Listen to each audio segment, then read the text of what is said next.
Bonsoir à toutes et à tous, bienvenue dans cette nouvelle édition de Métro News pour cette semaine. Au sommaire de l'actualité, le gouvernement envisage de demander à chaque membre du Conseil présidentiel de soumettre leurs pièces en conformité avec l'article 135 de la Constitution avant la publication dans le Moniteur de l'arrêté portant création de cette structure. Les travaux de démolition des maisonnettes situées dans les parages de l'aéroport international Toussaint-Louverture se poursuivent. Le nouvel ambassadeur américain en Haïti, l'ambassadeur Dennis Bruce Hankins, a visité les chantiers mardi. Et puis, nouvelle rareté de produits pétroliers sur le marché local. De longues files de véhicules sont remarquées dans les rares pompes à essence qui distribuent les carburants.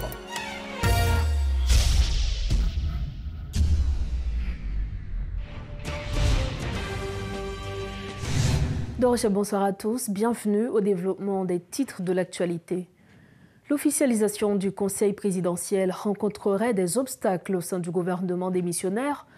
Cela fait en effet plus d'une semaine que le pays attend la publication du Moniteur portant création du Conseil présidentiel, l'organe devant diriger la transition.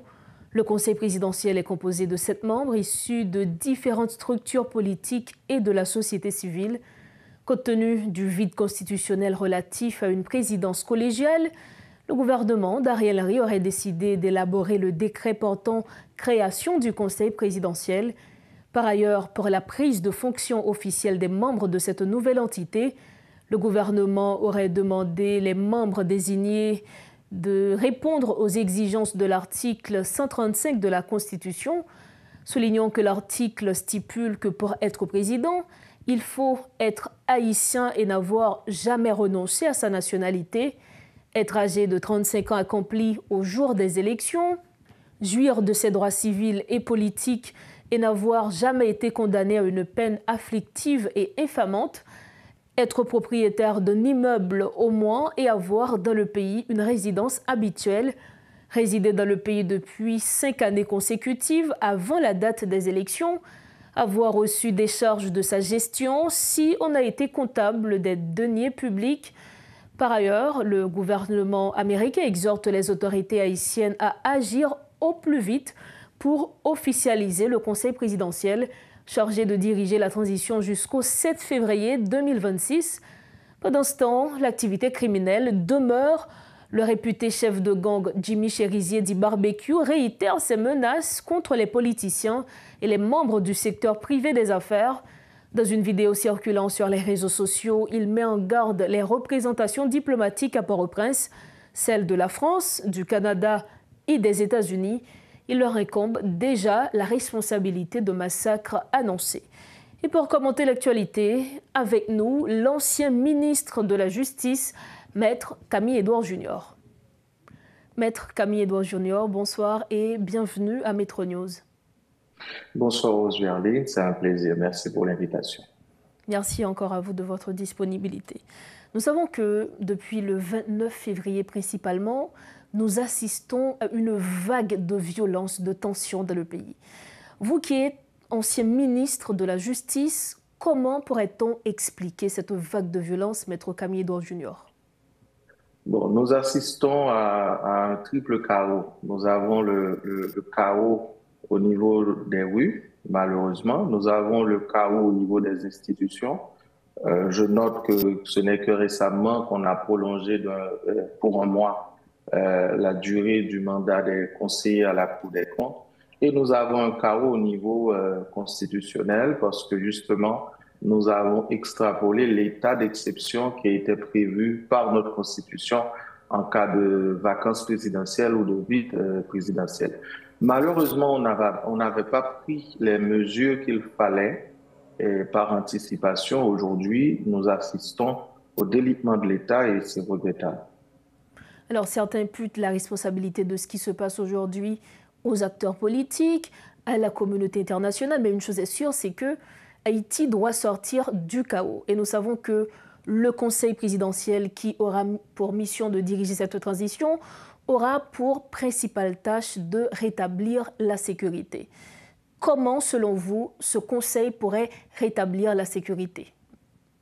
Bon, bien entendu, l'expérience de Conseil présidentiel, c'est une expérience tout à fait nouvelle pour le pays actuellement, parce que par le passé, nous avons eu recours en deux occasions, en cas de vide présidentiel, au président de la Cour de cassation, le juge le plus ancien. Je parle du cas de son Excellence, Madame Erta Pascal Trouillot, qui était juge à la Cour de cassation, qui est devenue présidente provisoire de la République, et le cas de Boniface Alexandre, président de la Cour de cassation. Le dernier cas en date, c'est le cas où l'Assemblée nationale s'était disposée à prendre le contrôle du vide présidentiel en élisant un des élus au niveau de l'Assemblée nationale, M. Jocelyn Privert. Aujourd'hui, nous avons dans la dynamique politique, selon le vœu des acteurs politiques, la formation d'un conseil présidentiel. Et par le passé, l'histoire nous invite à réfléchir, est-ce que comité de salut public, conseil présidentiel, comité présidentiel, est-ce que ça a donné des résultats par le passé?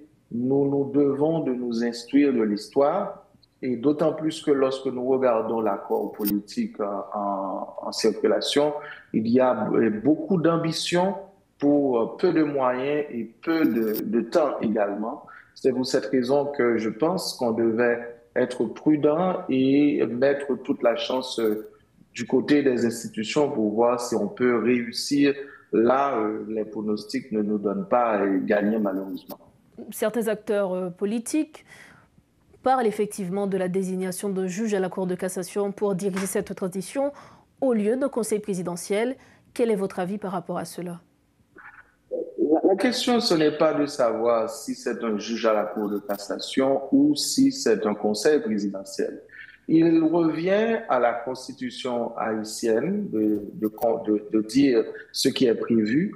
Et l'article 149 de la loi constitutionnelle portant amendement de la Constitution 87 avait très clairement établi qu'en cas de vacances présidentielles, l'exécutif est exercé par le Conseil des ministres et qui a un mandat de 90 jours au moins et 120 jours au plus en vue d'élire un président de la République. Malheureusement, on n'est plus dans ce délai-là et le pouvoir exécutif était exercé jusqu'à date, au moment où nous parlons, par le Conseil des ministres et à sa tête le Premier ministre. Maintenant, la logique veut, dans la logique constitutionnelle, le pouvoir exécutif est exercé par une tête présidentielle et une autre tête gouvernementale. La tête présidentielle, c'est une tête exercée in personne, c'est-à-dire en raison d'une personne. Là, on est en train de faire l'expérience que le pouvoir qui, en principe, est exercé par une personne, eh bien, ce pouvoir va être exercé par 9 personnes, par une collégialité. Donc, toute la question est de savoir, est-ce que là où une personne ne peut pas réussir ou n'a pas pu réussir ou a réussi par le passé, est-ce que 9 personnes vont pouvoir s'entendre, notamment quand il s'agira de délibérer, est-ce que nous allons faire preuve de maturité politique? Bien entendu, et il faut rappeler que le Conseil présidentiel, c'est une expérience que la Libye est en train de faire. Il y a un conseil présidentiel en Libye, il y a un conseil présidentiel, plutôt un conseil fédéral en Suisse, mais pour le cas libyen, c'est un cas encore à l'étude. Pour le cas suisse, c'est un cas que l'on peut dire qu'il y a une expérience politique, c'est le régime politique de la Suisse, mais pour Haïti, la question est de savoir est-ce que les questions internes au collège présidentiel, est-ce que ces questions vont être réglées de manière à ce qu'il y ait une prise de position. Quand je regarde l'accord, je vois pratiquement le conseil présidentiel, ce qui n'est pas prévu ni par la Constitution de 1987 ni par l'amendement. Et dans notre tradition constitutionnelle, la référence demeure jusqu'à très récemment, soit l'Assemblée nationale ou la Cour de cassation. Mais d'un autre côté, je vois que dans l'accord politique, la création d'un OCAG, c'est un organe de contrôle. Maintenant, le problème, c'est que est-ce qu'on peut, par accord politique, créer un organe de contrôle? Parce que justement, la Constitution, dans son essence et dans son esprit, prévoit que les acteurs qui dirigent et qui bénéficient d'une certaine légitimité pour le président de la République et les acteurs qui contrôlent, c'est-à-dire le Parlement, ces acteurs-là sont l'émanation de la population à travers les élections. Donc, c'est pour cette raison que je regarde avec un œil très prudent cette innovation parce que nous n'avons pas malheureusement la tradition de nous entendre et l'expérience politique donne jusqu'à présent que c'est toujours une corvée quand il faut prendre des décisions. Et la dernière chose, c'est que le cadre programmatique de l'accord, l'ambition de l'accord, est-ce que nous avons les moyens pour cela? La priorité aujourd'hui demeure la sécurité. Il faut restaurer la sécurité pour que la population puisse jouir de sa liberté de circulation, tout ça, la liberté de circulation, la circulation des personnes et des biens, tant à l'intérieur du pays qu'à l'extérieur. Notons qu'actuellement, l'aéroport international de la capitale est fermé. Et il y a l'aéroport du Cap-Haïtien, mais pour combien de temps? Les ports sont fermés.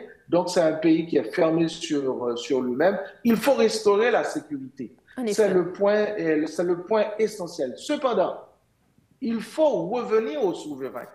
Et quand je vois la tentation d'exercer le pouvoir politique sans que la population qui est le souverain ne soit amenée, soit par voie référendaire, soit à travers un suffrage universel direct, là, je me pose des questions sur l'avenir de notre cheminement démocratique.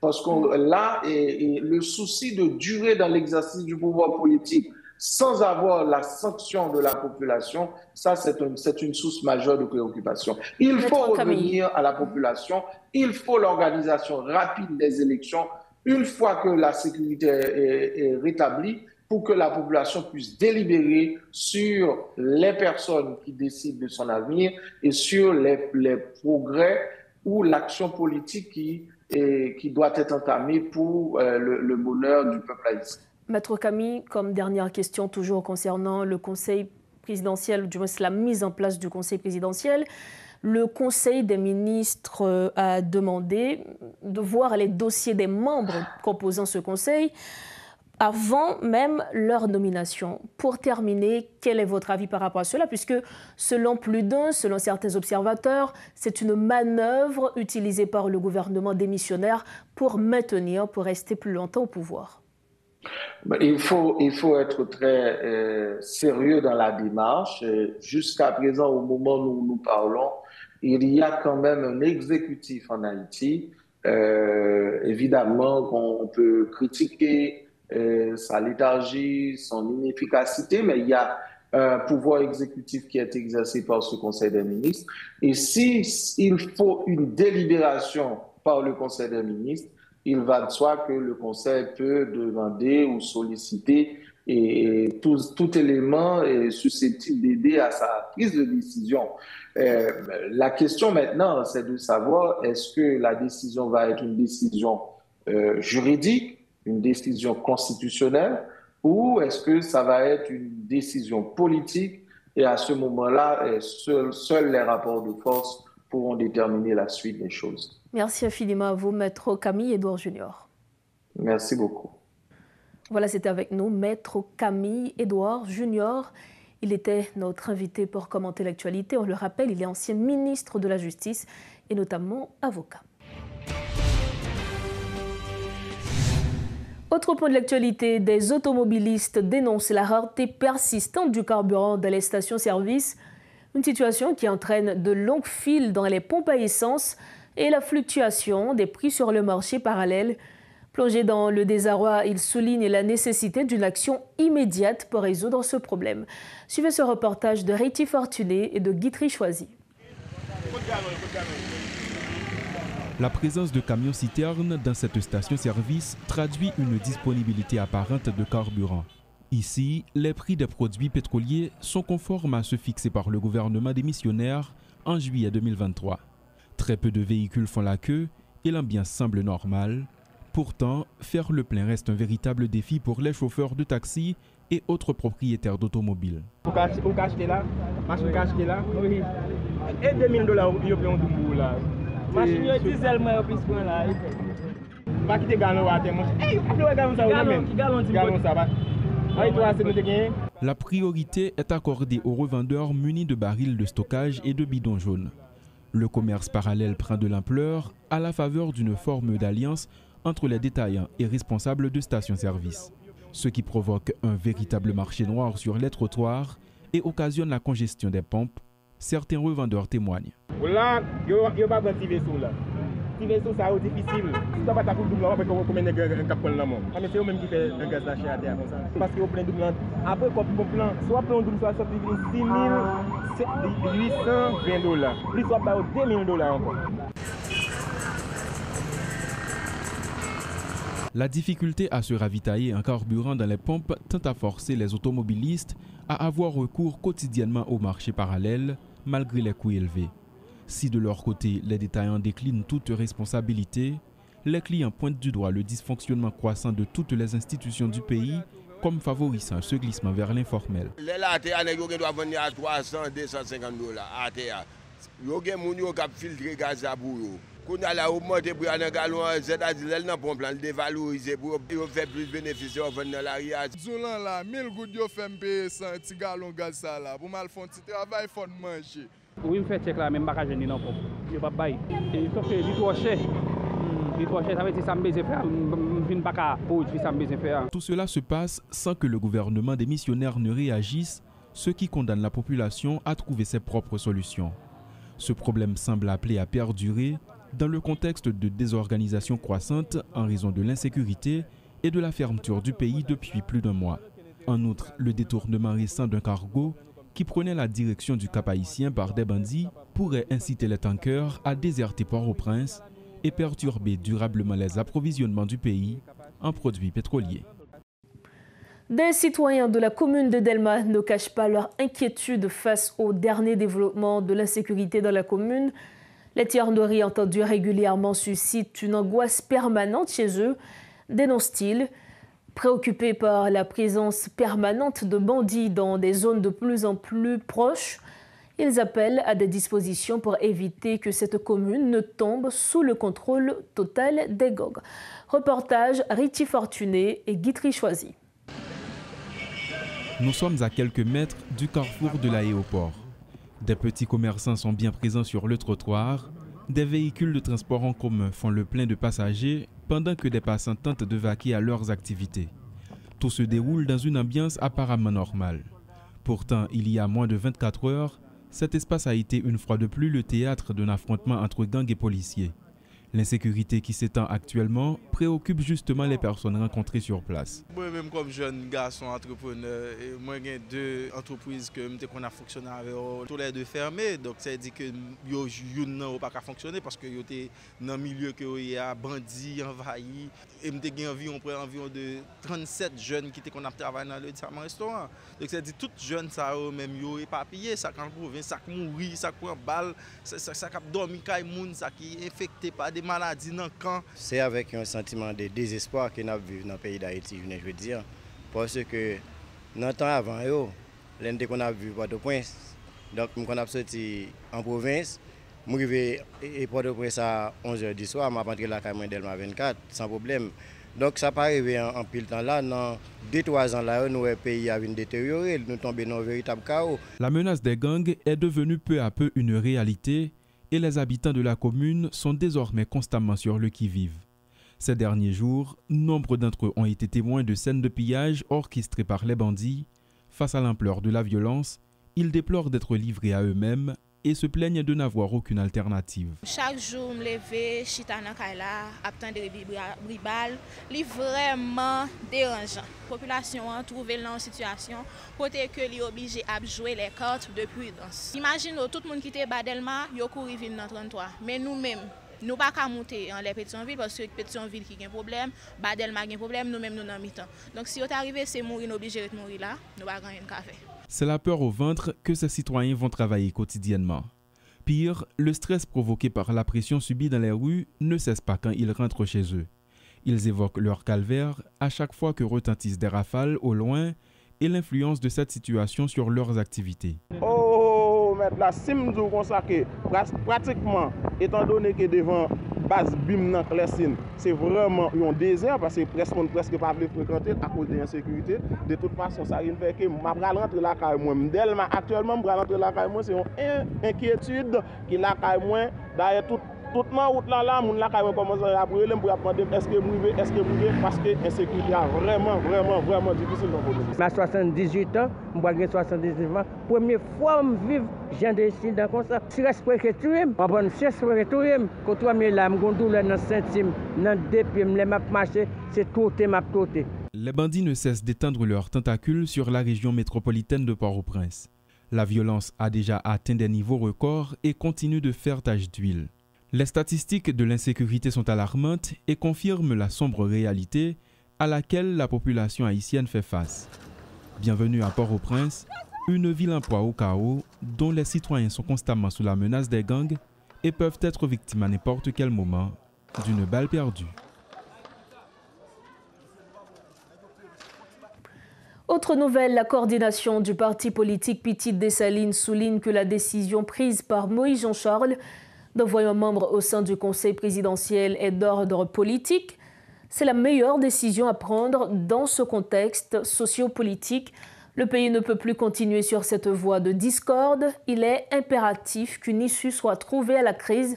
Et pour cela, chacun doit prendre ses responsabilités, insistent les membres de la coordination.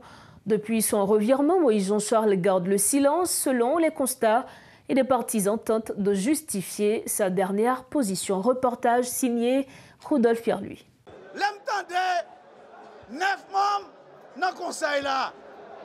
Il y a 7 membres qui doivent voter et il y a 2 membres qui peuvent l'observer. Ça fait 9 membres à 3 machines. Ça va 27 machines. 9 membres, il y a chaque caille pour loger, PDM, salaire. 9 membres qui parlent de à l'État. Il faut payer par un dirigeant seulement pour ça te passer. Peuple haïtien, depuis que je finis de là, bas en haut, bas en bas, bas en mi-temps. Il s'agit de Moïse Jean-Charles qui a fait des déclarations qui ont bouleversé la vie nationale le 13 mars dernier à Ephraïm. Qui plus est, l'ancien sénateur n'a pas fait de réserve en ce qui concerne sa position.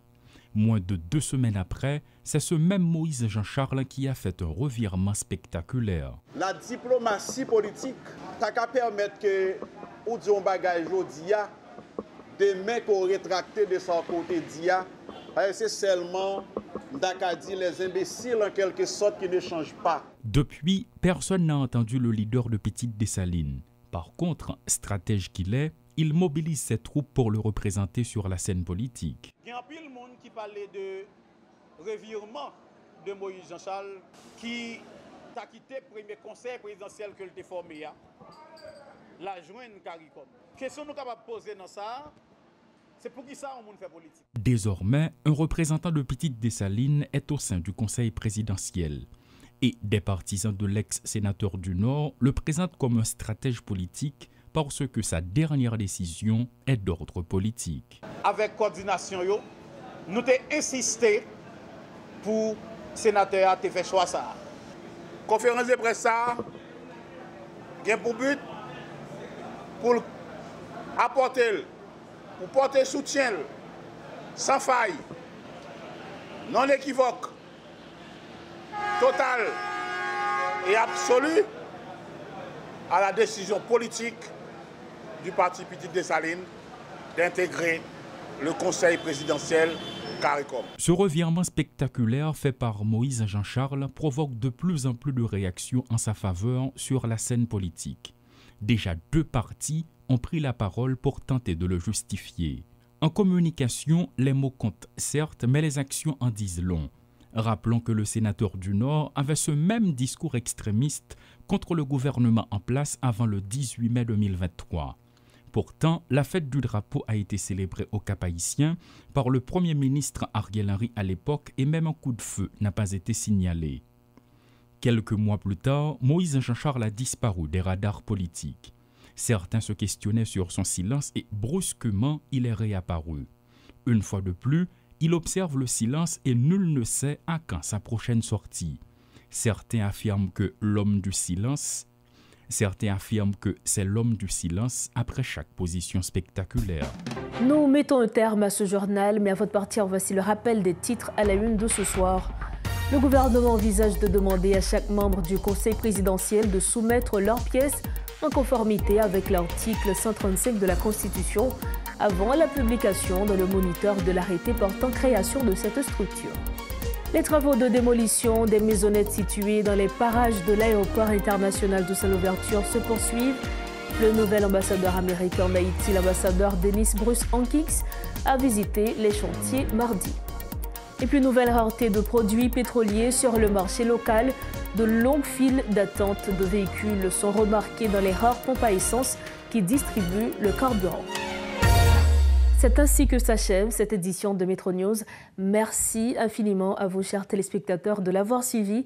Restez sur Télémétropole. Bonsoir.